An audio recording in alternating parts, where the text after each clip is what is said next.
Have we gotten more from this hearing? As we have been sitting here, Katie, I noticed that the document, the complaint against Cole Allen, has just been filed along with an affidavit that I haven't had an opportunity to read yet, but will as soon as we can.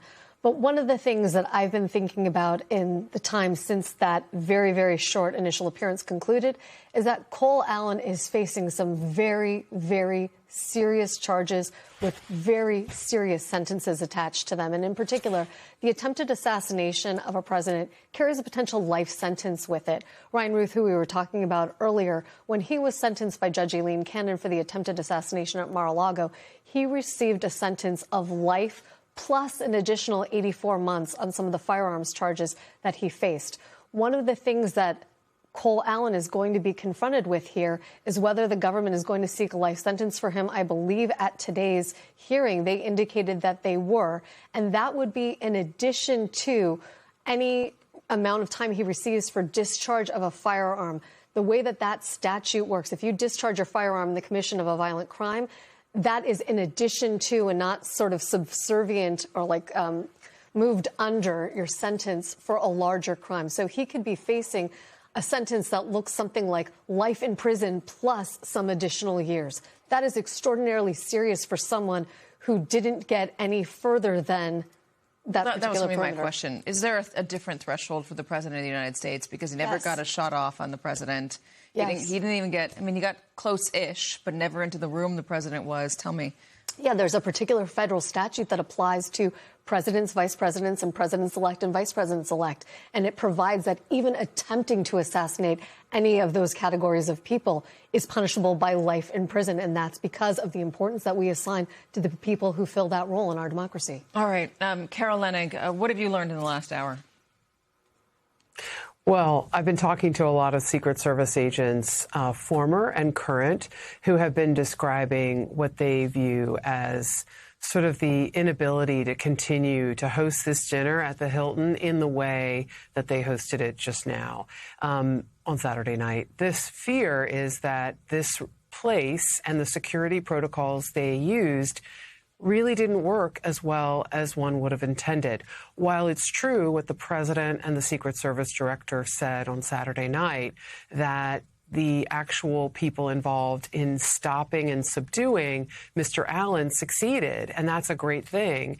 The rings and perimeters that are supposed to secure the president and ensure no one gets even close to this ballroom did not. And the perimeter was just a little too close, and a man was able to somehow get guns into a public hotel, multiple guns, and was able to sprint past armed, trained Secret Service professionals and get, a half a floor away from a ballroom door where I heard those shots so clearly.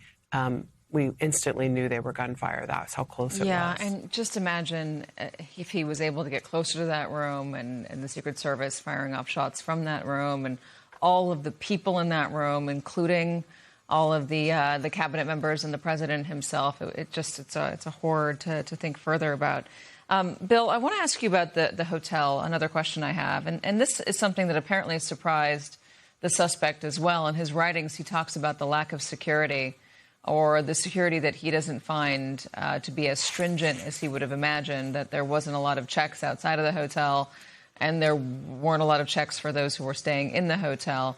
This event has gone off for a long time. And wait, I'm going to put that on hold because Lisa Rubin has a few more details. I do have a question about the hotel, though, so don't go anywhere. Lisa, what? So one of the things, Katie, that we've been talking about, and Carol mentioned to you last hour, is we don't know whether or not Cole Allen actually shot the Secret Service personnel who received a gunshot wound.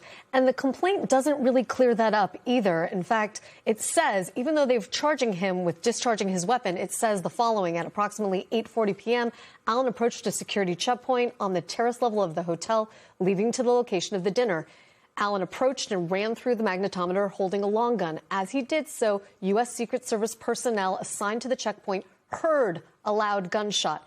U.S. Secret Service officer VG, they're using the initials of the officer, was shot once in the chest. Officer VG was wearing a ballistic vest at the time. In other words, they heard a gunshot, but there is nothing conclusively in this criminal complaint and in the affidavit filed by the FBI agent that says definitively that Cole Allen was the person to have shot that Secret Service personnel. So, Bill, how quickly before they figure that out?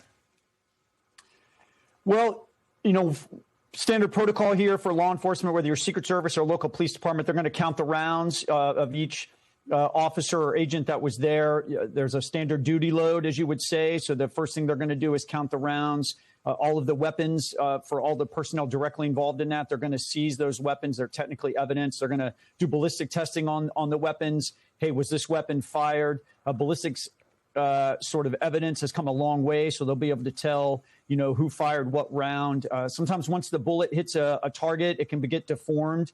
The actual bullet part can become deformed, and it's a little bit more difficult to do ballistics. But ballistic science is very advanced. The FBI has an amazing ballistic science lab, so it won't take that long to figure that part out.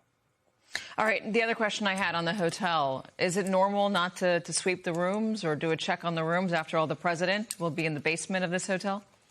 Yeah, great question, Katie. And listen, we live in a free democracy. This isn't Russia with President Putin. The Secret Service has an incredibly challenging job here where they have to provide a secure venue at an incredibly very busy, very public hotel in a very busy city off a very busy street.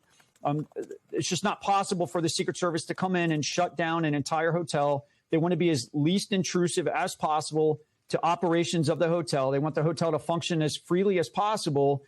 There's other guests there that are just there on business in D.C.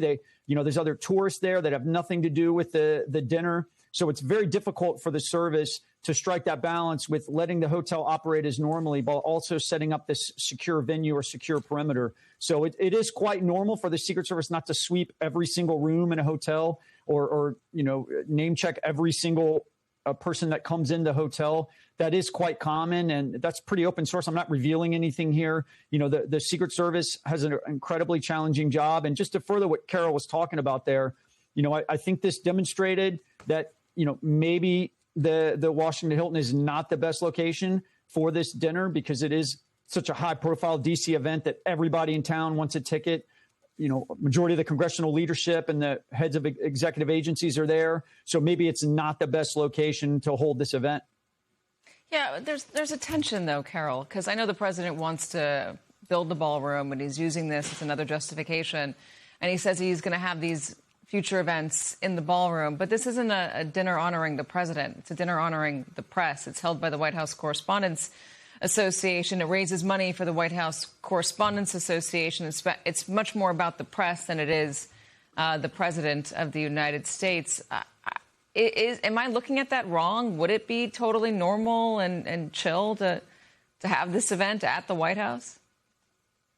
When the president first said that Saturday night, Katie, I immediately kind of, wrinkled up my face because there is, in my view, no way that the White House Correspondents Association would decide to hold a private fundraiser at the White House. It would be inappropriate.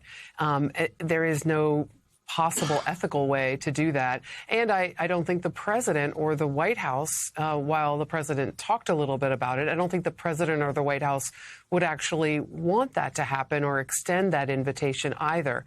So you can't have a private event at the White House. And there are a lot of reasons the Secret Service wouldn't love that idea either. It's interesting to me because, Bill and I have talked about this a lot in the last 48 hours, but it's interesting to me that the Secret Service has to make the president's locations safer all the time. The threat environment is skyrocketing, and it's gotten worse and worse even since Butler in July of 2024. Iran has tried to kill Donald Trump more than once, sending and paying operatives to the United States to accomplish that mission. Those people have been arrested and charged. There's a lot of federal evidence about that. But making the president safe is a different priority than the White House Correspondents' Dinner. The issue here with this hotel is it's super complicated to secure that ballroom and keep an open hotel running. That's really the issue. And the protocols in this instance, I thought your previous guest, Marino, also a former Secret Service agent, really hit the nail on the head. The individuals who responded to this man did the best they could after he had bum rushed the magnetometer and gotten through. But the actual protocols failed. Yeah, and we're getting a look at the weapons that the government says Cole had on him. You can see knives. We heard about knives here, a number of knives.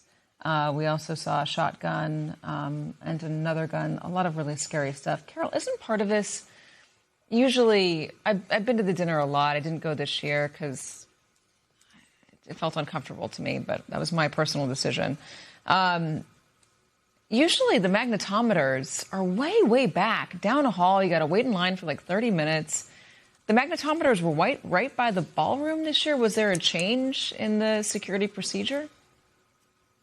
So I think it would be really interesting to hear Bill's perspective on this, too, because he's certainly worked that event. But he and others, let me rephrase, many other former and current Secret Service agents have told me that this checkpoint has been there for a long time. And nobody really paid attention because we didn't have a gunman, after the doors are closed, run through, get through, and get this close to the ballroom such that dishes shook in the back of the dinner. And so, you know, the architecture of the hotel makes this challenging. But this is the final checkpoint. And you know that perimeters, because you've covered a lot of these events before yourself, and so have I. The perimeter that is the final gate to getting into an event where the president is present, possibly with bulletproof glass, right, already protecting him, that final checkpoint is usually a lot further out. In this hotel, with a whole bunch of private guests, it's very close.